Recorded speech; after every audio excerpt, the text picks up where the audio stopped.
to the Indie Wrestling Guy with your hosts, the Hall of Fame referee, JHawk, the not-so-mysterious benefactor, JGold, and the legendary Charly Butters. God damn it. Right. A smile to stop from crying, I'll tell you what. It had been a year. We're 6 months into the year already. It's only January. Oh, fuck. This is the longest month ever. It's absolutely the longest month ever. All it does is snow now. My whole house is covered in ice, and that's it. It's just seasonal miserable. Depression's hitting like a motherfucker. I've been hibernating basically. I'm dying for the spring. I just need a little sun. That's all I want. Like a little bit of like warm air. Like this sucks. Hibernate, get bad news. Hibernate, get bad news. Hibernate some more. Yeah, like I caught a bit of a cold, and I was feeling better, but I had no voice, and I'm getting it. And now the cold coming back. Like, God damn it, just let me be healthy for a fucking day. Yeah. So here, speaking of that, my mom had her first date ever since my dad passed away like 8 years ago, right? So she went on a date yesterday with this dude named Bert. And she was very happy, and everything seemed to go really nice. He's a gentleman, but she comes home, and now she's laid up with the flu, completely demolished. Can't get out of bed, everything. Just sick as... I'm like, my mom's never sick. So I'm like stunned that I call her. I'm like, are you dying? She was like, I'm not sure. She was a mess. So Bert gave her that Blue Chew flu. She took her own car. That's all I could say. No, she took her own car. She is a lady, but I was proud of her. She went ahead and did her thing with this dude. They went out for lunch. She's a lady, but she did her thing. They're going out for dinner next Saturday too. He's gonna take her out for dinner. I'm like, good for you. She's just yelling about his mom being a saint now on the podcast for an hour. Nah. But her favorite wrestler is Kaplan. So like I give my mom credit. So any man better be able to keep filthy up. Sluts love Kaplan. Shut up. That's what I've heard. So God bless him. God bless Cap. Well, shit. Yeah. It's okay to be a whore as long as everybody can control about it. That's perfectly fine.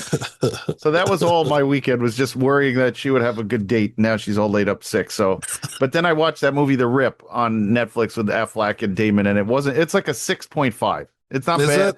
It was fun. It was really fun, and the twist I didn't see coming. I thought it was another one of those just like knock you over the head with the plot, and it wasn't. So that was good. So here's my thing. Like, I was really worried. Like, there's all these movies on Netflix that look really good, and then they suck. And I was like, oh no, they got Affleck and Damon to do this movie. It must be fucking awful, because I see nothing but they're like doing their interview press tour for stuff. So I'm seeing like tons of them on TikTok. Yeah. And I'm just like, this movie is going to suck balls, even though it shouldn't, because it has them in it, and they're smart enough to not do that shit. Yeah. So I haven't watched it yet, but I'm hoping to check it out this week. I recommend it highly. I watched Rental Family. Oh, that was the one with that was the one in Japan, right? Yes, with Brendan Fraser. Yeah. It was pretty good. It was all right. It was pretty much what I expected. Our buddy Speed Tech hooks us up with a personal server, and it downloaded for me, but it only had French subtitles and French and English audio. So I couldn't, and probably 75% of the movie is in Japanese. So I'm like, couldn't understand what was going on. So I was like, hey, can you get me another copy that has English subs? So he gets me another copy, but then the whole movie's in French, and then it just has English subs. So I'm like, I was like, no. I was like, take the first movie and just give me this English subs, the forced English subs for it. He's like, okay. The first one was in Japanese with no subs, and then the second one was in French with English subs. So the first one is the movie's in Japanese and English. Okay. But but it only came in French and English for audio, and then the subs were only in French. Aha. Okay, now it makes sense. I couldn't understand any of the Japanese. So the second one he got me was all French, but it had English subs. So he took the English subs from the second one, put it on the first one, so I could watch the movie in English, and then when they spoke Japanese, it would give me the subs in English for the Japanese that was being spoken. So I was able to understand what was going on. Okay. And it was a really good movie. If I needed a good cry, I probably would throw it on. I didn't cry this time watching it, but it's tearjerker. Is it? I didn't realize that. Okay. I thought so. All right. There's some moments there that kind of, as a single guy that has no family, kind of hits home. Even the trailer for kind of a tearjerker if you're paying attention. So yeah, so I did watch that. That was good. And then I've been watching Winning Time, which is about the Los Angeles Lakers and their like the dynasty and stuff like that. It's got John C. Reilly in it and stuff like that. Yeah. And it's only 2 seasons. It got canceled, but I'm on the 2nd season now, and I'm enjoying it. I like it. It's different. I think our pal Dom Guarini loved that show. I'm sure he probably did. He's big into sports and stuff like that, especially during that era. So I mean, there wasn't a whole lot of indie wrestling this weekend, but there was a lot of indie news this weekend, which was bonkers. AEW just signing everybody, man. What's happening, by the way? Maybe you have a more in your head. You're able to kind of like, if you could like spell it out for me more. Why is that happening? All of a sudden, WWE decided that they need to sign indie guys. So all of a sudden you see like our boys, all in Tyler Jordan's in well, they were doing their tryouts that they do every once in a while. I don't know if they haven't kind of any loose people yet. So let's not. But I'm saying like I feel like no one's ready in NXT, so they need some indie guys to come in. Well, they said that they were focusing again. The rumor was they were focusing on indie talent again this year. AEW was already like signing these people up before that really became a thing. Like a lot of these names, like half of them, former ID Zeta Steel switched over and signed. Yep. The Rascals were former TNA. They got signed up. Alec Price, Jordan Oliver, are craziest one of the weekend, by the way. Took out. Yeah. So I feel like ROH, he's finally got something that he wanted for ROH, because I heard like that there was deals on the table previously for ROH, but they were not what he wanted. And if he finally got what he wanted out of the ROH property, then maybe that's why they're like building this up. They're going to finally put it on TV, and they signed a bunch of people so that they could start highlighting these guys, because the ROH roster is really super thin if you look at it. And not enough. And I don't think anybody really knows who's on it. Like I've brought up people in JHawk's like they're in ROH, and I have never seen them. And, I think taking Alec Price and Jordan Oliver off the indies, that is a massive blow to the indies. And if they're going to do it, they better do it the right way and not disappear our guys. I don't know if they are 100% taken off the board. I think that they are signed, but I think that there's probably still going to work until they're like on TV weekly. So if this ROH thing is like a real thing, and there is like some type of ROH TV that's going to happen, I've heard that there was some other people that were probably signed that haven't been announced. So I mean, but if you're gonna, there could be something huge coming. Yeah, but if you're gonna tell me that you're signing all these guys, TNA should be grabbing guys like Amanders, like they might not be able to afford it. Come on. There's got to be. They have all these other guys. You can get me these indie guys for a little bit less to be on once a month where they film for TNA. But I'm saying like AEW, there better be a plan, because if they're just raiding the indies again, and both companies, if you're raiding the indies, you better have a plan, because it's the most top heavy out of all the organizations. They have so many guys already squeezed into every single title feud on AEW. WWE has 2 shows and 3 shows in 9 hours. There's space for people on NXT. There is 1 or 2 spots on like SmackDown for 3 hours. And now that Javon Evans got hurt, you might even have, another spot. But if you're just going to raid the indies, I mean, that's not looking good for 2026. If you're just taking guys off the indies and putting them onto ROH. I did just see something that said that he was okay, that it was just a scare. Okay. But still, I mean, I don't know. I'm hoping, I'm with you on hoping that, but it's not, you got to feel like there's something going on though. Like it's not just a scare of like, oh man, they're going to sign people. We better get these people real quick, because they're already doing the ID thing with people, and that's been a year, and it hasn't really equated to a whole huge turnaround Not because one ID person has made any kind of difference on any show, on anything except for that everybody show. They've been pulling people from TNA to WWE before they're even pulling their ID people. So it's like, I don't know what's going on there. Yeah. But I mean, fingers crossed that some of our friends get picked up in this raid. Yeah, I'm always happy when I keep people I've worked with, especially one I consider friend, getting kind. Yeah, I love the fact that the Rascal got kind. I've worked with those guys. I love working with those guys. Those guys are fucking great. I like that Instagram junk news wrestling sites are going crazy with like, oh, they should sign Violence is Forever and put them with Brody King, and then like Dom has a sleeve tattoo that's AI generated. I know you hate AI slop. It kills you. I know it kills you. It just made me laugh. I was just like, yeah, AI tattooed Dom isn't really can't hurt you. And there he is. I mean, at least they didn't put an AEW belt on a WWE talent. Like, yeah, but I gotta say, really funny. If AI slop Dom with that is the dopest sleeve ever. And if Dom got a sleeve that looked like that, he would look quite menacing, I have to say. So yeah. That was a thing that popped up this weekend and made me laugh real big. I was like, I got to share that with everybody because. And I know how much you fucking hate AI, and you've already made it completely clear on your views on that. And just to see that, it probably shivered you for a second. It was bad. It made me laugh, but at the same time, I'm just like, I hate this, but it's like, it's our friend. So it was like, I have to share it because it's our friend. And it's so ridiculous. And then I realized the tattoo, and I'm like, he doesn't have tattoos. That's not Dom.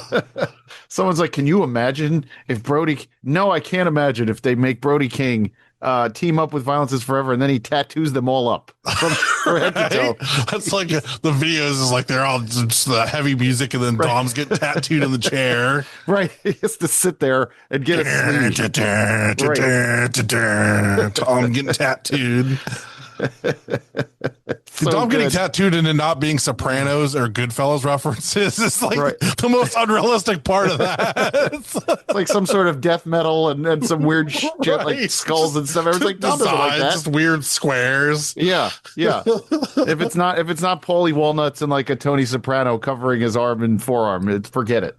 Yeah, if it's not De Niro, right, Paulie Walnuts, right, like a boxing match or something. Like, yeah, come on.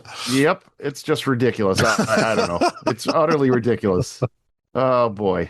Well, hell. ETU dropped some interesting news. Yes, they did. Yeah. They're going to have a women's title, the ETU Coastal Crown, and from my understanding, down the line in the next few months, there's going to be a tournament. Yeah, 10-person, a 10-woman tournament. I already gave in my opinions on who I think should be in it. I'm sure you did. Yep. And I was told to go fuck myself. I told Jocelyn that she was probably a lock anyway. So because she said she wanted in on it, and I was like, well, you're probably a lock. You're there now, so it makes sense. Well, I was told to kick rocks. Oh, it's probably after Struggles listened to us last week and then like actually took names and information of people that we wanted him to he's probably, these guys are fucking kidding me right now. Struggles is the man, dude. He said to me, they appreciate some honest opinions, and I like that. They like what we bring as far as our opinions to the show. You know, we're not coming at it like a bunch of marks, and I appreciate that, and that's why ETU is great. And that's why, you know, to have something on the coast over here like you guys have over there is nice for me, because I get a chance to see the whole thing from beginning to end. So it's great, and I'm looking forward to that tournament. I hope it's and speaking of women's tournaments, we have that Perf show coming up, that Shadow Wrestling show in February. So I think I'm gonna have to go to the Shadow Wrestling show at the end of February. Can't figure out why my shadow is jerking off incessantly. Shadow wrestling, it is the greatest. Feel the excitement. Feel yourself and the excitement in your at plums. A Perf show. Yes. Feel the excitement in your plums. Gray sweatpants, wear it to the Perf show. Well, that could be what, the third Shadow Wrestling show? I think it's like the fifth, but I don't know how many actually get through, and I don't know who actually gets paid. So that's, that's like 4 more than that Main Event Championship Wrestling or whatever that was. That was trying to ETW right after ETW folded. And then Family Wrestling Entertainment, the guy who did all the stuff in Queens here, and he was one of the shows I went to was the Young Bucks versus Joey Ryan and Candice LeRae in the main event, and they had every big major star, and then the guy ran out of money, and then they disappeared for like 10 years, and recently he keeps reposting videos of the shows on his Facebook page out of nowhere. He'll be like, Family Wrestling Entertainment may come back. I'm like, this guy's insane. Yeah. Speaking of putting things out there, whoever's running our social media needs to stop suggesting I die. Who keeps suggesting you die? Whoever's running our fucking social Clearly media. That's me. Clearly that's me asking for you to get put in horrible situations. What was it this time? I can't remember. Oh, fuck. Let me Someone's find it. asking for JHawk. You're asking JHawk to die? Well, I was talking about him getting power bombed and stuff like that. And I'm trying to remember what this last one was. Oh. That's for something. Okay. Oh, was it for Janai Kai to like kick the shit out of him? No, it was Phil Stamper put somebody in a guillotine or some shit. Oh, Phil Stamper, yeah. So he does these videos where like he puts people in submission holds like randomly, and he always invites us down to shows to come check him out. And I feel like if we go to one of those shows, one of us is going to have to sacrifice and get put to sleep. And I'd rather be you than me because you're at least trained. I'm not trained to do that. So you would at least be trained to get choked out. At least as best you can. You see what he put me through. I see it. Somehow I've been calling this guy a friend for 15 years. I can't figure the fuck out why. 15 years is a long time. It is. Yep. We've known each other for way too goddamn long. Wow. Anyway, I guess let's get into shout outs. Yeah. Now that we've been talking forever and a day.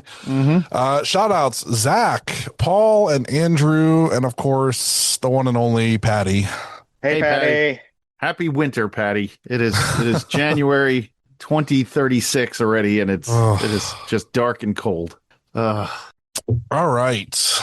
Let's get into what's on this weekend. What can we watch to keep our minds off of World War III starting? What's on this weekend? All right. Well, this Friday, if you subscribe to the AIW YouTube, you'll be able to watch AIW live Out of Habit, live from the Globe Iron in beautiful downtown Cleveland. Looks like a 9-match main card. If I've got everything here, we've got Katie Arquette against Isla Dawn, Wes Barkley against Tyler Jordan, a 4-way match: Matthew Justice, Philly Collins, Mikey Montgomery, and Austin James. Shimbashi taking on Alex Price in what may be Alex's last AIW appearance for a while. Got Jocelyn Navarro against MJ Santana. Dan Housen against Eric Taylor. This should be fun here. Rhino against Dominic Arini. And then two big title matches. Isaiah Broner defending the Intense title against Donovan Dijak. And Big Sam Holloway defending the Absolute title against Chuck Stone in a lumberjack match.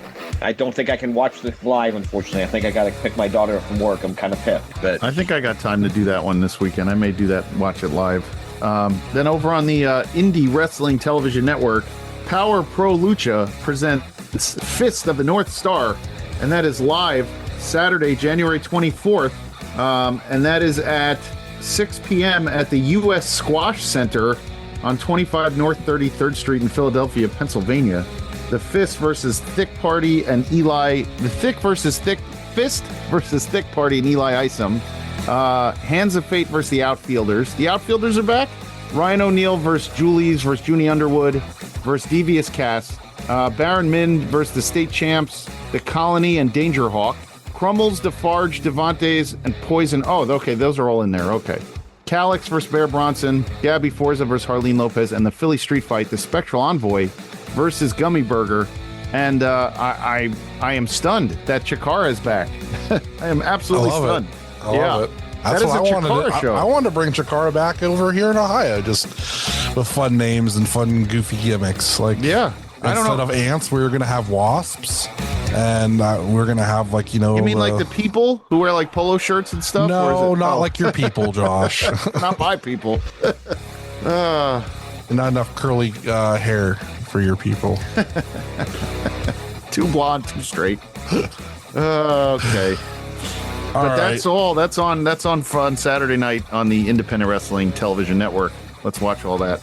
So we were supposed to have a WWE ID person on the show next week. Unfortunately, like we had a discussion this past week. Don't know if it's going to be able to happen. So we have a replacement picked out that we've also talked about wanting to have on. So Sam is up in the air. We might have him on later in February. I don't know what's going to happen with that because there's all kinds of like legal things that have to happen now. And we're just a small bean podcast. So who knows if the WWE will let him talk to us. But we're going to have Matt Griffin on from Action Wrestling. So there's a lot of discussion to have with him and his association with AEW and everything in between. Plus their show that they have coming up next Friday. So that's cool. I dig Matt Griffin for coming to the to our aid and helping us out next week. So that's great. And he always sends a Christmas card. So, you know, he's oh, nice. And when I think our old logo is still on their aprons. Sweet.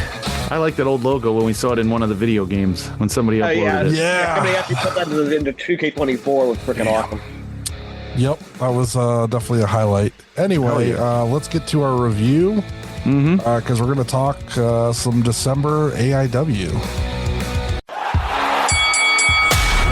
Doing a review. We are talking AIW Malice at the Pallet from the Royal Pelican, Akron, Ohio, December 27, 2025. I will say, Butters, I know you weren't thrilled with the building. We talked about that right after the show, but it looked great on television. It's a crazy looking venue, by the way. Like when you take a minute, when they would show from like Dustin and Wadsworth's view out to the crowd, it felt like everyone was on top of each other. The room, I think, maybe played bigger on TV, but was it small? Was it like either one of you were there, right? Were either one of you there? You were there. Was it small or did it go back further? So it was small on the sides and it was bigger in the like towards the entrance, but it was in general a very small room. It just for what they like he talked about it too. Like we discussed it in the AIW Discord that he would probably do less tickets the next time they run there. The place obviously was like very overwhelmed and wasn't expecting what AIW is as far as like, I guess like they were serving like beer from like 6 years ago and stuff like that. They just weren't prepped for an AIW crowd that drinks and eats and does the whole 9 yards. So now that they know what they're getting into, they might be a little bit better prepared the next show, hopefully. And Thorne said that he was going to cap tickets so that it wasn't as crowded and as hard to move around. And because like even like it got to the point where like there were tables set up for like wrestlers to have their merch, people just like crowded in behind the table so that they weren't bungled into like the main area because it was so crowded. So then like when they came back out to try to sell merch at intermission, it was a pain to like get people out from behind their tables, and it was a whole big issue. So I dig it. It wasn't but there wasn't a bad seat anywhere in that place. Like it's so small that like everything was like right there for you. So I mean, it wasn't terrible, but it wasn't my favorite place like we used to have in Akron that's now torn down. So yeah, that place was magical. I saw so many shows there. But we should have seen it coming when they painted the wall. But yeah, that was the beginning of the end, wasn't it? Yeah. Yep. That's when I took my kid and she was like, where the hell is all the pictures of that you told me about the circus and everything? And I'm like, oh, it looks like they painted over it. Like I didn't even really know what to say. Yeah. So anyway, no big deal. Cool looking venue. I thought it felt very intimate. So I'm looking forward to talking about this show. All right. We had a Freeview match, members only, taking on Back. I thought Wadsworth and Dutton would be a little bit hard on poor Benjamin Hines here. Guy can a second every show and they're just badmouth and have the job he's doing. I thought they were. I think they went over the top. But listen, you got to be honest. You got to get them. You got to teach them young. No, but this is a good match. This is a long match for a Freeview. Like I was shocked how much time they gave it. Give me. I'm blanking. What was because I watched the regular show today. I forgot. I watched the Freeview when it was on. What was the Freeview match? Backs versus members only. Oh, right. Sorry. I'm zoning. I zoned for a second. I completely lost my train of thought. It happens. One of these days, you're going to give me a fucking aneurysm if you're not paying attention. For fuck's sake, JGold. I'm sorry, JHawk. I am. I apologize. Yeah, I didn't mind this match at all. I like the shine that they're trying to establish members only again, because they've been away for so long. You forgot that Calvin G. Lewis was still there. Yeah, Calvin played the fake in peril. They gave us a lot of time for a preview match. Mm-hmm. I mean, it's good. It's good for a preview. I honestly, I look at it as a way to rebuild the tag division. That's the best they really need to do. So to get reps and get members only and backs in front of a crowd over and over again until you can take them seriously is the best way to do it. Yeah, and backs works unsanctioned a bunch too, so like they haven't really lost a step at all. So like them coming in and doing this with members only was great. Mm-hmm. Backs always looks great. Of course, the IWI champion is one half of Backs, Zay Garcia. Yeah, Puerto Rican Dynamite, as I call him. Bodega Bully. The Bodega Bully, Doc Ock, the Crash Out. What else? He has 90s rapper nicknames. He does, and now he dresses like Kid and Play. Ain't gonna hurt nobody. Oh, it's so good. But wound up being Vic Vice pinning Malcolm with a spike pile driver in 10:32. I love the spike pile driver to finish. By the way, they need to stick with that. And I will say, Vic Vice, he gave Jessie Blair a good match in her debut. So Vic Vice is becoming more of a trustworthy face as far as what AIW thinks of him. So it's good stuff. Yeah, remember when he feuded with Softball Kid? Yeah. That was the very beginning, though, right, of his career? That's what they were trying to do something. And like Vic's like, yeah, let's go. Let's do this feud. And like they did a whole feud. Yeah. I don't know if it ever ended, but they were faced up against each other so many times that felt like it was a choice and a feud. I like what does he call it? The Basquiat Buster? I like that. Yeah. That's a great name. We go to the main show. We open with a 4-way women's match. Jocelyn Navarro, Nori Kai, Katie Arquette, and MJ Santana. And this is classic AIW, and as far as how they've booked, the feuds for the women, Jocelyn and Katie, and MJ Santana. I think, Butters, you said you wanted to see more of her, so she got her opportunity in here.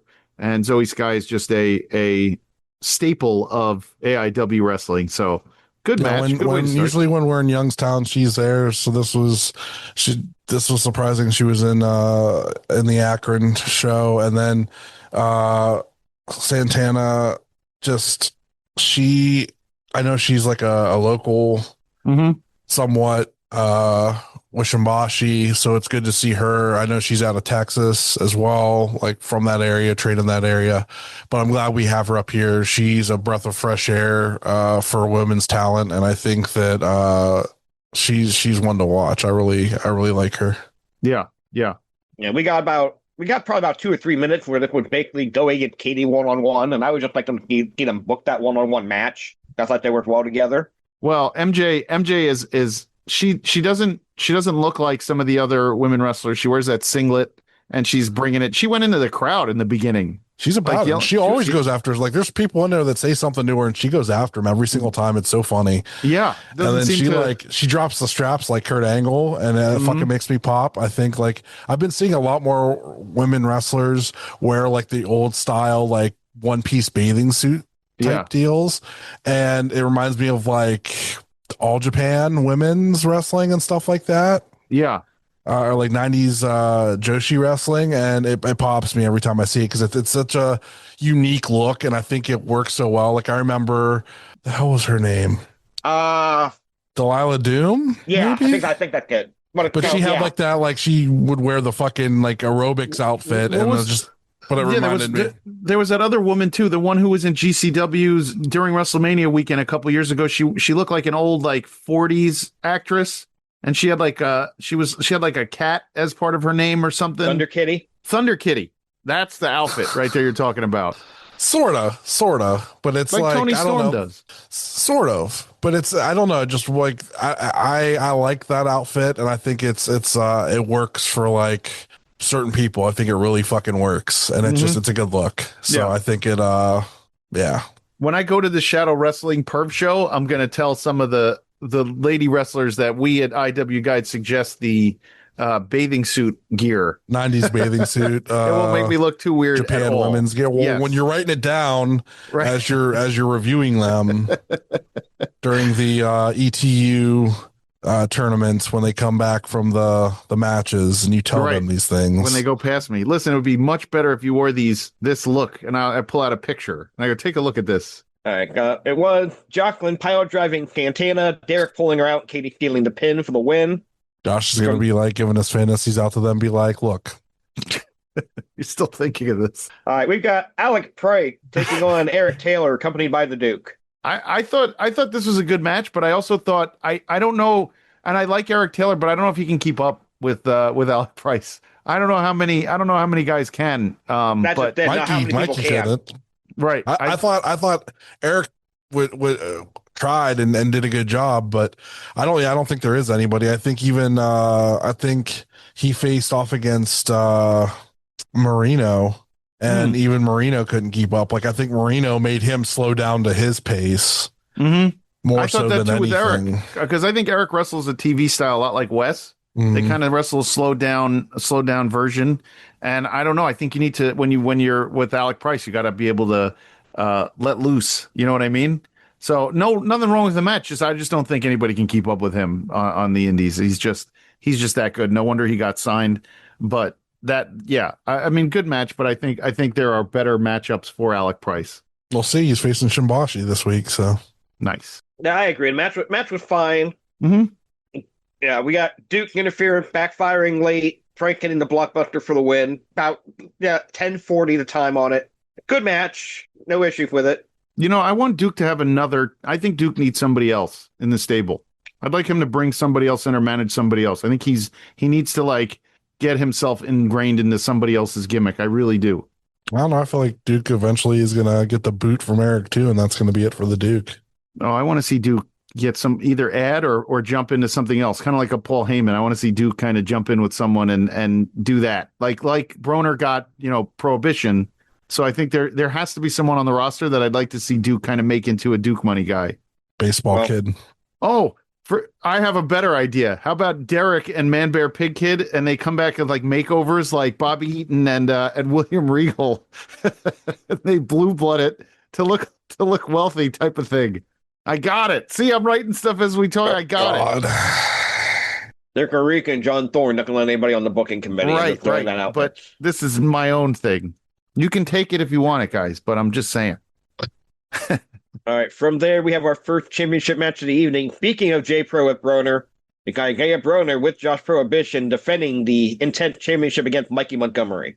Poor Mikey. Broner was just hitting like the best of finishing moves from like Hammerstone and Brian Cage, and who else did he hit moves from? Somebody else from Japan. He hit the whale hunt.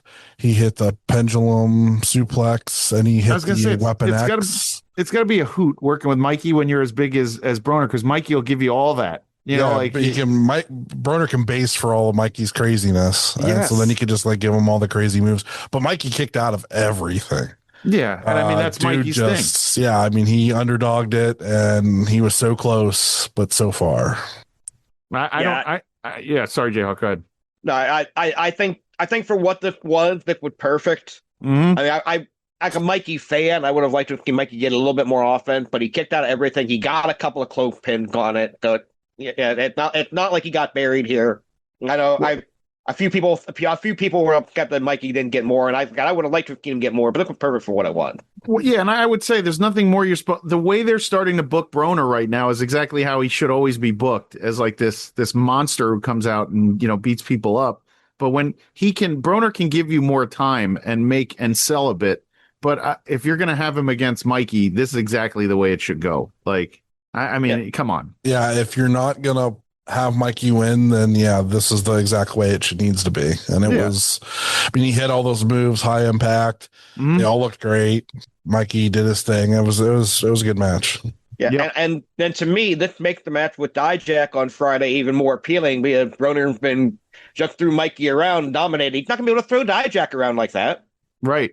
Dijak a bigger guy. Here's the thing. Remember, Dijak and Keith Lee, the crazy shit they would do together. He could probably do a lot of that same stuff with Broner. So he could potentially throw Dijak around like that. Dijak can be thrown around like that. But Keith Lee is a unicorn of size and athleticism. Broner is more of a bulldozer. Keith Lee had this athleticism too that you had no idea where it came from. I have a feeling we're going to see it. We'll see. I'm glad. I hope so. That's what I want. I'm with you. With Broner getting the pin with the lariat and 550 kick. Mm-hmm. And we then go to our comic relief of the evening. At the Cosmic Cowboy, Paul London and Shelby Wilder take on Marion Fontaine and Swoggle. God damn, this was fucking great. Yes, it was great. It was absolutely great. I don't know if were you surprised with the way the fans reacted towards Marion Fontaine? It was a little indifferent. They knew they were cheering for, London and Shelby, and Swoggle got a big pop. Unless you're a hardcore regular AIW fan, you don't know who Marion Fontaine is. Right. But yeah, Marion Fontaine has not been around a ton the last few years. So he is going to get that indifferent cheer, but teaming with Swoggle. Swoggle hurt himself just by getting in the ring. I actually got to spend a lot of time talking to Swoggle and stuff like that because he talks with Patty quite a bit, and I sat with Patty for this show. So it was really nice to get to talk with him more. Super cool dude. He's been super cool to me for a while. He signed stuff for me for free. Yeah, he's a good dude. I don't know why he would do that, but it's super cool that he did, and I really appreciate it. And he's been really cool to talk with the last couple AIW shows that he's been at, and I got to chat with him. So that's super cool. Yeah, Swoggle has been cool with me too. My favorite Swoggle story ever. He was one of the show at that cat pit building in Parma. He's sitting next to MJF, and MJF doing MJF shit and just being the heel.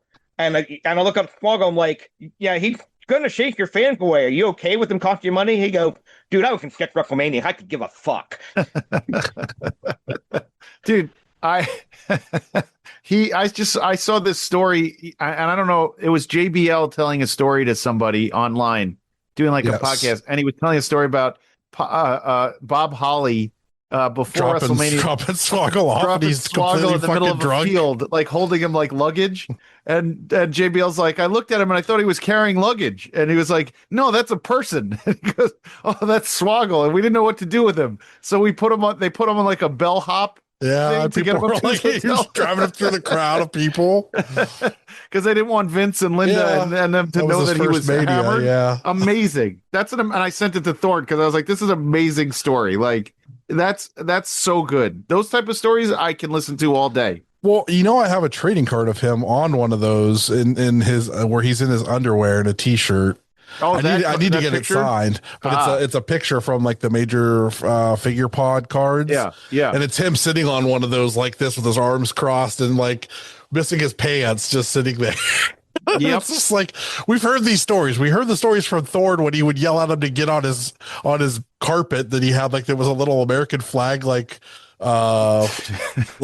He told him to yell at him and push him off the couch, tell him to get on his carpet. Yeah. Because you just can't handle it when he's drunk, when he's a drunk little monster. Oh, drunk little monster is great. So hearing Swoggle nowadays is not that guy, at least when I see him. He's very kind and very funny, but he's always been kind. When we went to the Wrestling Universe here when Harper was little, and I was like, I'm going to have you meet Swoggle. And he was so nice. He gave her all sorts of stuff. He didn't even ask for much. He was great. I couldn't be I don't have anything bad to say about Swoggle. But this match was great. And of course, there was so much comedy. And Shelby is a lunatic. So, and then he's working with Paul London, which makes him double lunatic. So, yeah, we get dueling stick horses with the exception of Swoggle's inflatable horse that couldn't stay erect for any length of time. Yep, that word choice intentional. And the fact that you would think that Shelby and Paul London would be faces in this, but they had to work heel because Shelby killed Swoggle's original horse. Yep. And it's been an ongoing thing since J-Lit. And it's so that's always fun, because the vast majority of the crowd remembered and was very sure to boo him and everything like that and call him a horse killer. So Yep. And I think my favorite spot is London quoting Swoggle and Shelby go for the clothesline, but Swoggle goes short. That he then come close and he had a clothesline in London anyway. Like, what about the when they went to do the knock their heads together, and obviously Swoggle's shorter, so he just headbutted him in the groin and it knocked him to his knees, and then they did it again to actually have them hit their heads together. Oh, so good. Yeah, but right at the end, Fontaine ends up wearing some of Shelby's gear, and they're doing the Harpo Mark mirror gimmick. Yes. Doink, the Doink WrestleMania. Which we've been talking about for how fucking long since we've known of both of them, since before Shelby debuted. He was Wario Fontaine to us. Yeah. But it ends up Shelby rolling up Fontaine and technically pulling it going tight for the win. Yeah. There's a sentence I never thought I would say, but there we are. Yep. And then we think we're getting the show of sportsmanship, and we get some post-match dick kicks. Dick kicks. I love it. All right. From there, four-way men's match. Shimbashi, Matt Cross, Tyler Jordan, and Matthew Justice. And I figured out why Shimbashi's haircut bothers me. Why?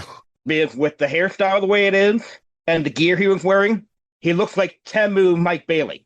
Temu Speedball. Temu whatever. Temu whatever. Temu played hockey. He looks like Temu Speedball with the gear and the hair. Yeah, I mean, he does kind of look like Speedball. He does. He's a lot thicker than Speedball, though. That is fair. Yeah. And I love Shimbashi. I'm not knocking him by saying it, but that was the first that. But I looked away from it and I looked up and went, when's the Speedball looking for the show? Oh shit, the Shimbashi.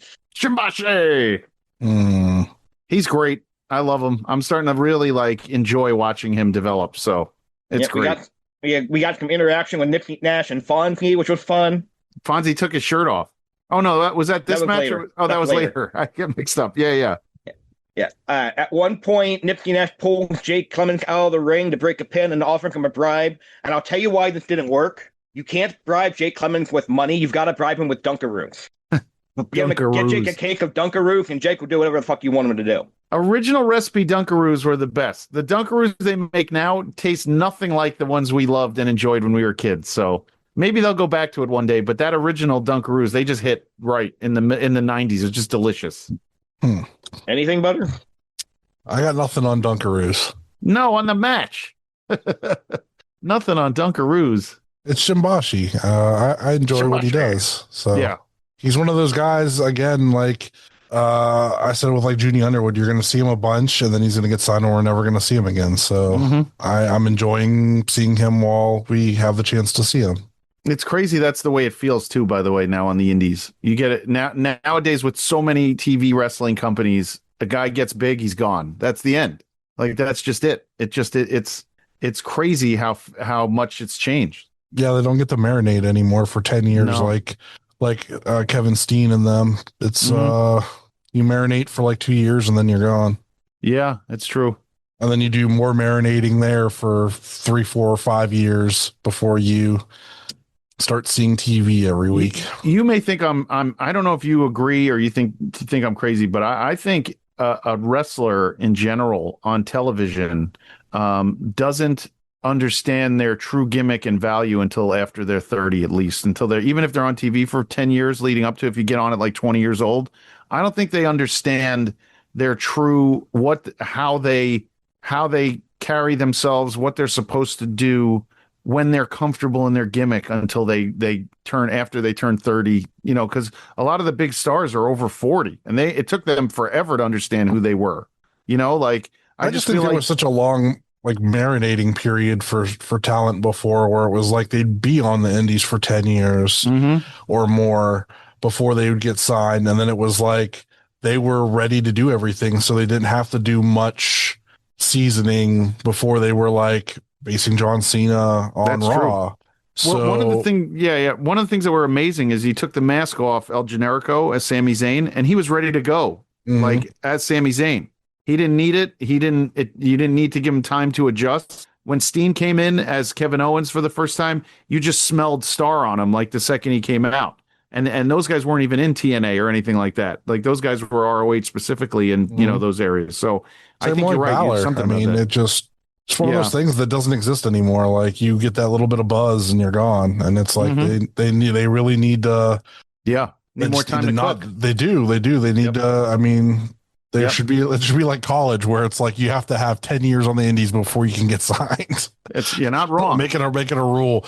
You can't get signed if you're on the indies for 10 years. You have to do 10 years. Get your shit together and then you can get signed. That's true. You got to pay your dues for that amount of time because that's what the old guys did. But I hope we see Shimbashi more and see all. I mean, Matt Cross, he had his time and his Lucha Underground and all the other things. So, there's a lot in this match. But Shimbashi, Cross, a lot of the time does the same exact stuff. Like he has his stuff down to a science. You're not going to get anything special out of a Matt Cross match. It's going to be a very not anymore. Yeah, not anymore. It's going to be very. This is the moves we're going to hit. You're going to get this, you're going to get that, and we're going to go home.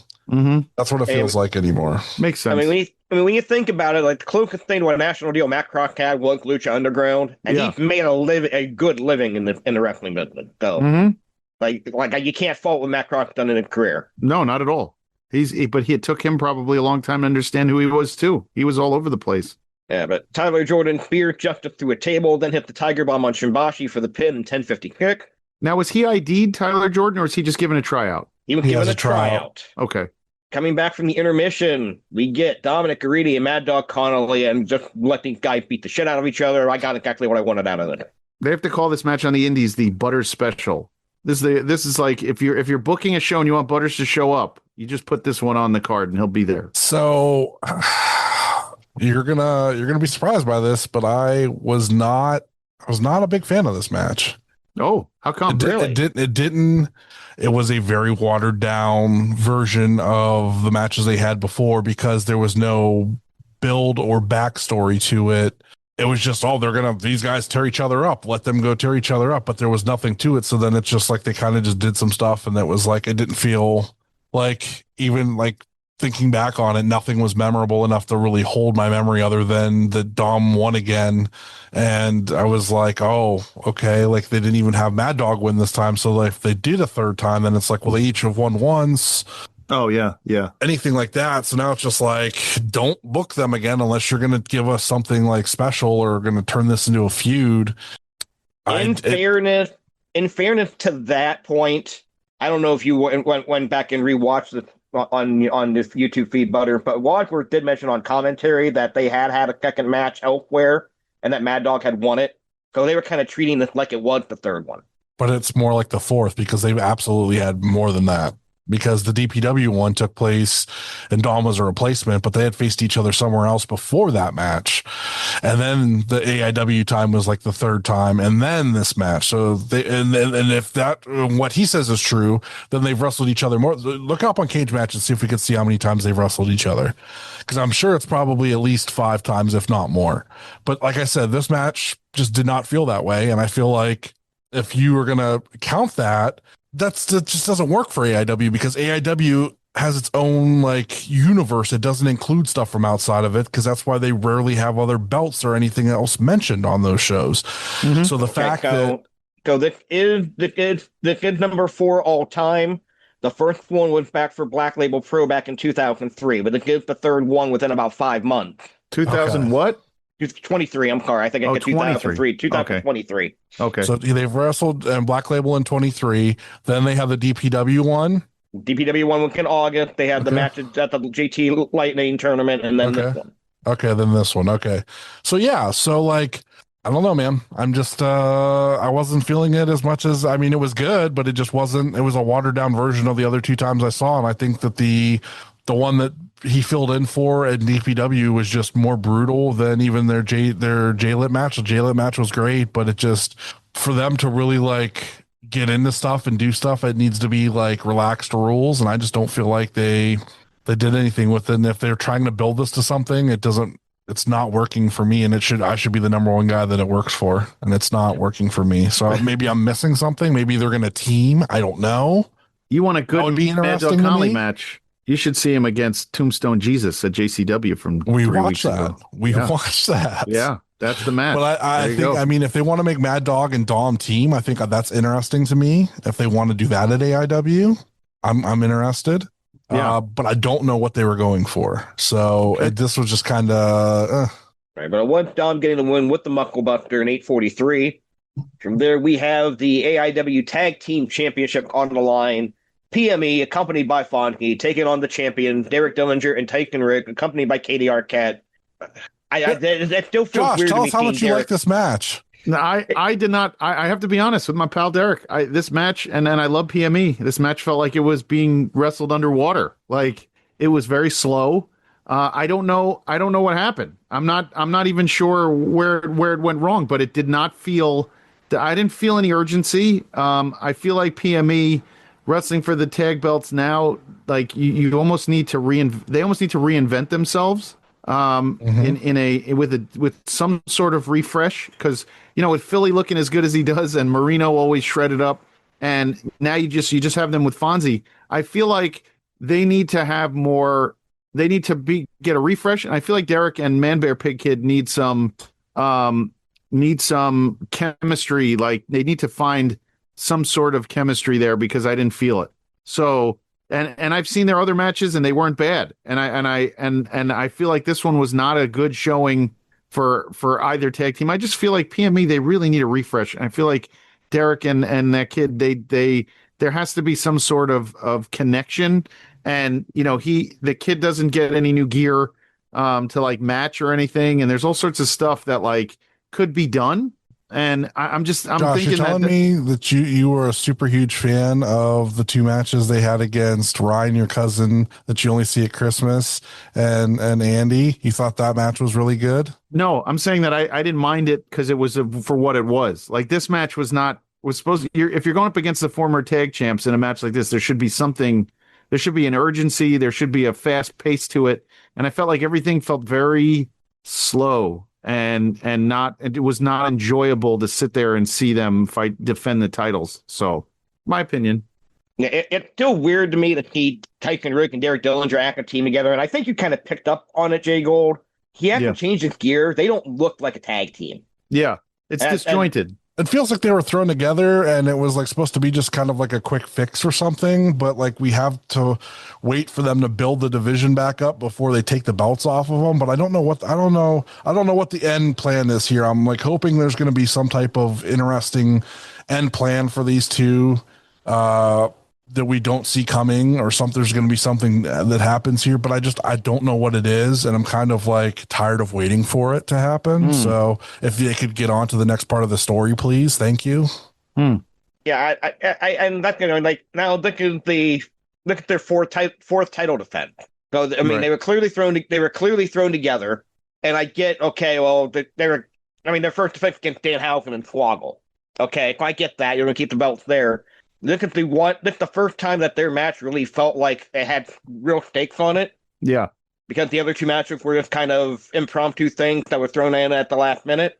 And if you can only run so long with the makeshift team retaining the title before it just becomes what we do. To be fair, if you were going to have a makeshift team be champions, Danhausen and Swoggle is a much better makeshift team that doesn't have to defend the titles every show. They can show up like every other show and defend them, or every like third show. Have surprise defenses like that. It would make more sense than what they've been doing with them. I don't get what this is. Like, I know Jay Gold, we were all super hyped when this first happened. We're like, oh, this is interesting and different. And it's got to the point where it's just like, okay, what's the point of the story I want to see the talent. Interesting and different 4 months ago.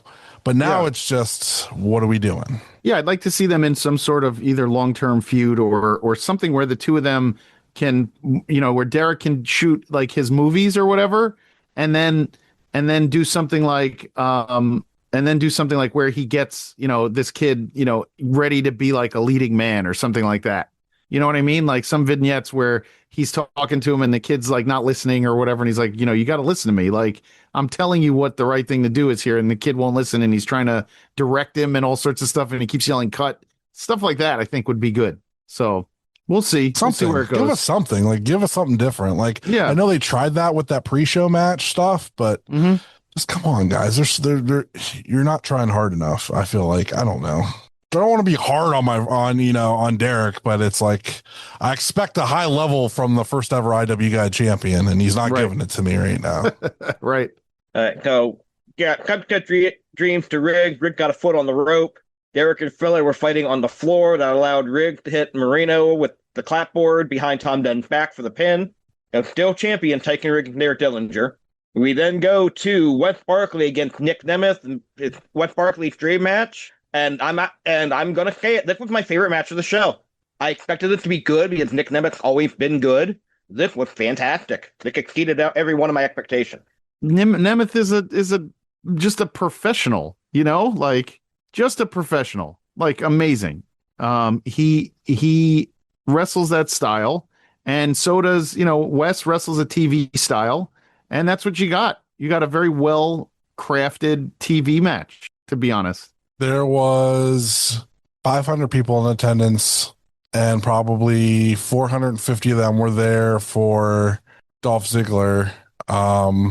I was not one of them. I do not care about Dolph Ziggler. I do not care about Wes Barkley.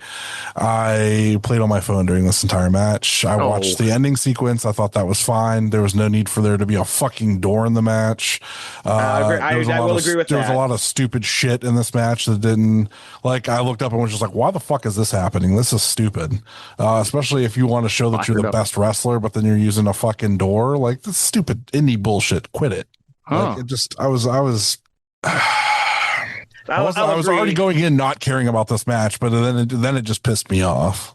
I'll agree. I didn't like the use of the door. I thought they were doing great great without it. But yeah. I never. A lot of people got on that thing where Dolph Ziggler's not really that good, and I never understood that. It's not that he's not good. I just don't like him. That's my thing. I don't know why. I just don't like him. I think he's great. I've always liked Ziggler. I always thought that he should have had more opportunity on television. Yeah, it felt like when he was in WWE, every time he was right there where you could elevate him. Oh wait, we don't actually want you there. We're going to bring you back down. It's like, if they would have. Here's the thing, I think there's a lot of that, but he has go away heat with me. I feel like him and Miz, they've been around for so fucking long that I'm just tired of their shtick. Like Dolph, we know his shtick. They're always gonna treat him like a B+ guy. They were always gonna treat him that way, even though he was world heavyweight champion. Everything like that. They were never going to give him his fucking due. And it's fine that he's going to go outside of that. And as soon as he does, he's going to get all those credits and accolades and everything else. That's not shocking to me. We've seen that before with Cardona and with other people. I don't care. I do not. I think he gets re-signed if he wants to. I don't know if he wants to. I don't care either way. I don't. I hopefully don't have to. Like, I had this discussion with Stacy. Stacy said it was cool to see him in a small room, up close and personal. That was fine, but doesn't do anything for me. Like, I guess I'm just so checked out on WWE guys in general that interesting. Yeah. You could give me any of the Death Riders and I'd be more excited to see them. And they were change the channel heat for me for a while in AEW at the beginning of the last year and stuff like that. And I would rather watch, Yuta.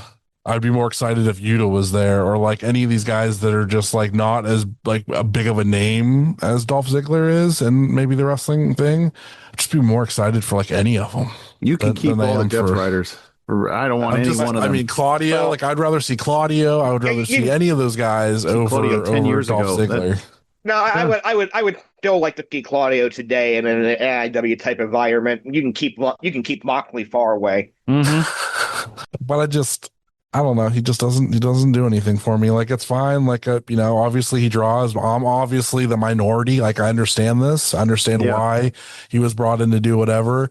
He's just another one of those guys to me. Just I'm good. I mean, he's a TNA guy, and he's already said he made the fortune, working with WWE for 20 years. So it's whatever. It just, I mean, it was nice that he was there and he came in and did the thing and that's fine. And they had a nice house from it, but it's just, it wasn't for me. I wasn't there for that. I was there for so many other people. There's so many other more interesting people in wrestling to me than him. And I just, okay. I'm the dissenter on that stuff. I don't know.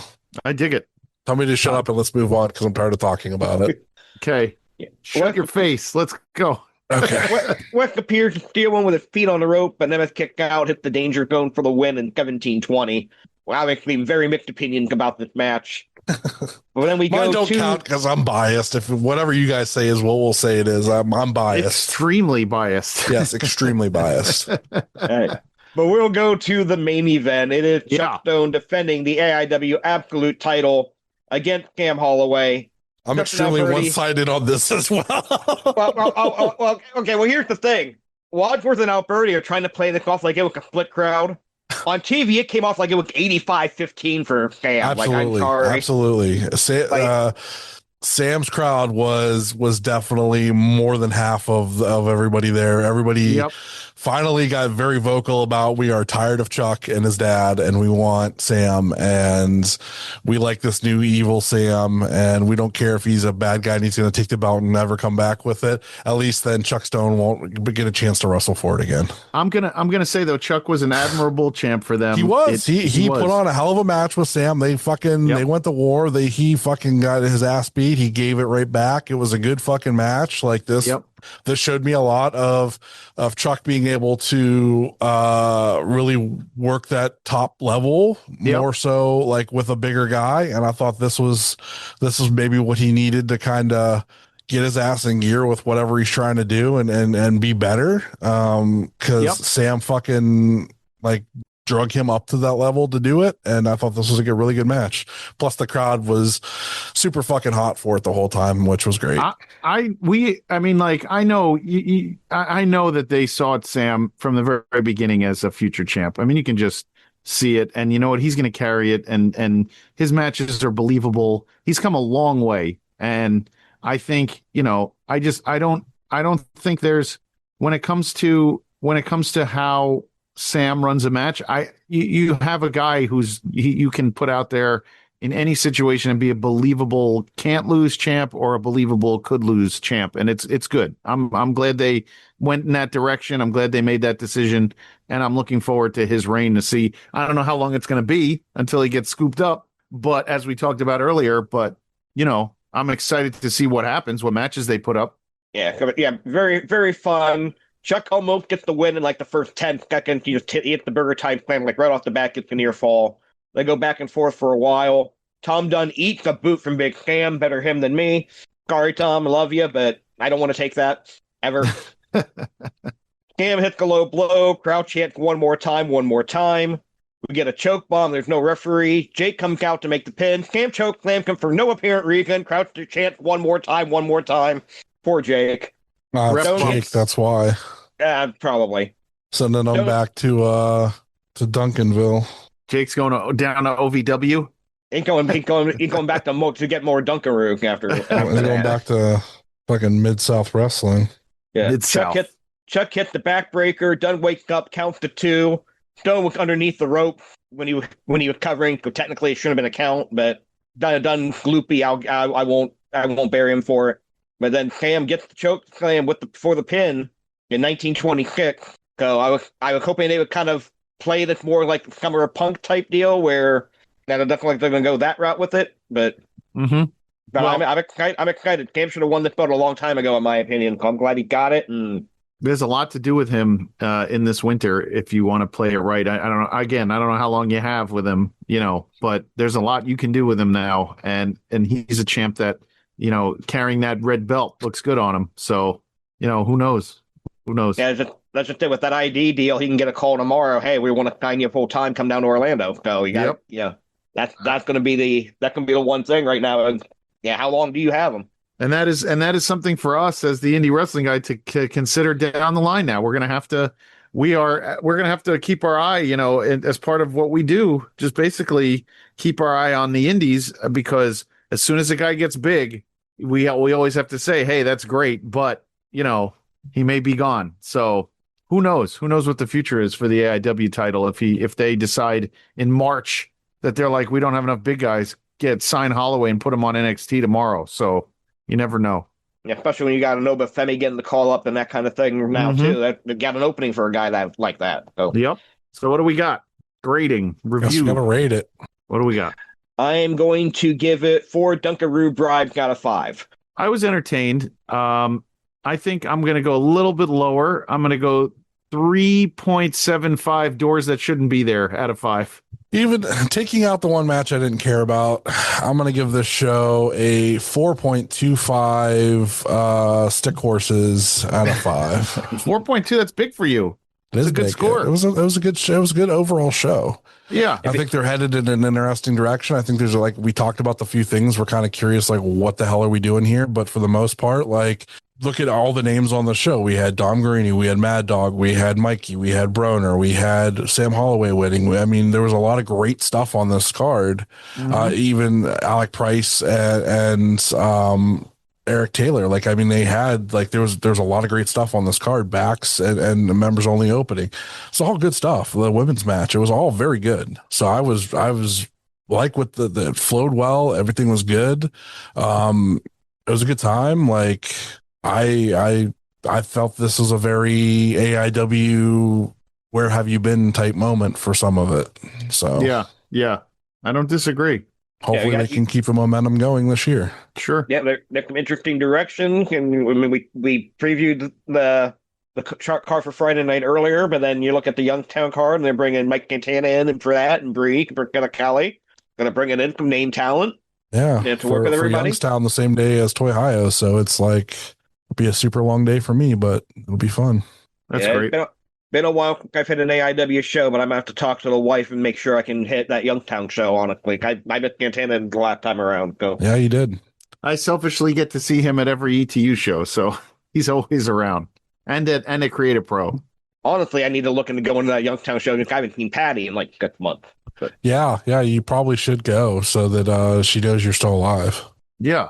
Well, she knows I'm still alive because she listened to the show. But well, you could be AI. You could be AI. Yep. Yeah, AI generated. AI JHawk.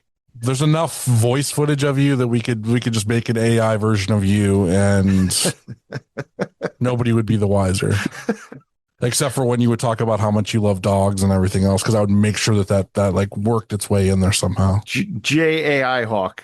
JAI Hawk. It's good. It's good stuff. All right, plugs. Follow me on Twitter, Twitch, TikTok at RefJHawk. I'm scheduled to be at RAPW on Saturday, but I honestly probably here I can't probably count as bad as I feel right now, so that's tentative. But that is Saturday at 6 o'clock in Youngstown if you're in the area.